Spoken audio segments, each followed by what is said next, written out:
এই দেখুন কয়েক বেল, আজকে কয়েক বেলটা আপনাদের সামনে মাখবো। চলুন দেখা যাক। কয়েকটা আমি বাইরে থেকে ফাটিয়ে নিয়ে এসেছি। আর এখানে নিয়ে নিয়েছি কাঁচা লঙ্কা, বিন নুন, লঙ্কা গুঁড়ো, নুন আর চিনি। চলুন, কয়েকটা খুব একটা ভালো পাকা না, মোটামুটি এরকম। আপনারা কে কে কয়েক খেতে ভালোবাসেন? কয়েক তো আমার মনে হয় সবারই প্রিয়। আমি চামচ গুলো একটা ভালো পাচ্ছি না, এটাও পরে খেয়ে নিতে হবে, দারুণ লাগে। প্রথমে কাঁচা লঙ্কাটা চটকে নিই। অবশ্য কয়েক দিকে ফোকাস সরি উঠছে।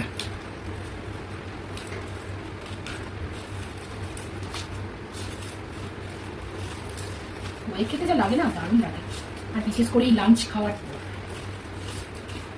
তো আমাদের এখন সব লাঞ্চ হয়ে গেছে খাওয়া, তো কয়েকটাই মাখতে ভুলে গেছিলাম, সেটাই মাখছি আর কি। মুখটা ঠিকঠাক তো ওই আমার মাখার রেডি, তো দাঁড়ান খেয়ে দিই কেমন আছে।